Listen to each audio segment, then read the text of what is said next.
I'm Tracy Baxter with today's Record Newswatch. State labor officials are reacting angrily to word that Governor Andrew Cuomo is pushing ahead with plans to lay off 9,800 state employees beginning July 15th. The governor had been saying he'd take steps to trim the workforce unless he gets $450 million worth of concessions from state labor unions.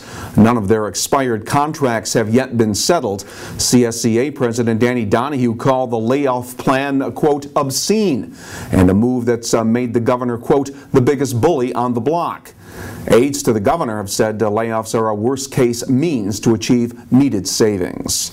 A Town of Wallkill man has been arrested for sexually assaulting a woman after breaking into her Middletown home last month. Town police have charged 29-year-old Ernest Brake Jr. with first-degree rape and burglary.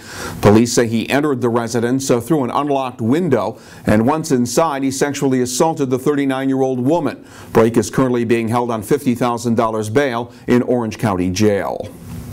That trip home from work this evening should be a lot smoother than the morning commute for those who ride the Port Jervis rail line. A lightning strike during last night's storm damaged the railroad's signaling system near Harriman. It resulted in scheduling delays of up to an hour for morning rush hour trains that run between Port Jervis and Hoboken. The loss of signaling means a reduction in train speeds. Repairs were completed late this morning, and evening rush hour service should run as scheduled. Elsewhere, a 77-year-old Warwick woman was arrested Tuesday by state police for driving while intoxicated after driving the wrong way on the quickway. Georgia Paradiso was pulled over by officers near exit 111 in Sullivan County. A 911 call had alerted police. Paradiso entered Route 17 at the Monticello Raceway exit and drove eastbound in the westbound lanes. She was released pending an appearance in Mamakating Town Court. I look forward to, if we are fortunate enough to earn your vote and have your support, being your county executive for the next 4 years. It's looking more and more like Ulster County Executive Michael Hine will be getting a free ride this political season. Members of the county Republican committee failed to select a candidate to run against Hine during their nominating convention last night in Kingston. So, unless an 11th hour candidate steps forward, Democrat Hine will be running unopposed in his bid for a second term this year. A New Paltz woman has been charged with abandonment of animals for locking her cat in a clothes hamper without food or water after being evicted from her Duzine Road apartment. 56-year-old Joanne Green was arraigned on the charge this week in New Paltz Village Court.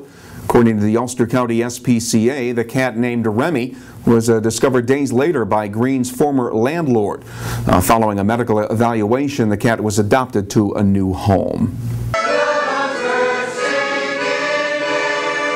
39 new American citizens took part in a naturalization ceremony earlier today at the Ulster County Courthouse in Kingston. The 39, including 3 from Pakistan and 2 from Iran, took the oath of allegiance after gaining the rights and privileges that come with U.S. citizenship.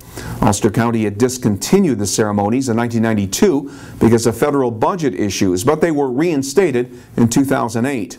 Reporter Jeremiah Horgan will have more on the ceremony and the story of the new Americans in tomorrow's Times-Herald Record. And when the year 2015 rolls around, there will be almost 170,000 baby boomers here in Orange, Sullivan, and Ulster counties. And most of you will be facing some serious challenges when it comes to health care, finances, and thoughts of retirement. On Sunday, the Times-Herald Record will publish an 8-page special report on the baby boomer generation.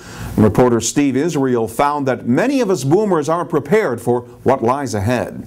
Even those of us boomers who've tried to plan, who kind of sat down and kind of took a look at our finances a few years ago, maybe 5 years ago, before all this recession stuff happened, well, now we look, if we're smart, and all the experts say we should be looking, and we say, gee, where did my money go? Where did my retirement go?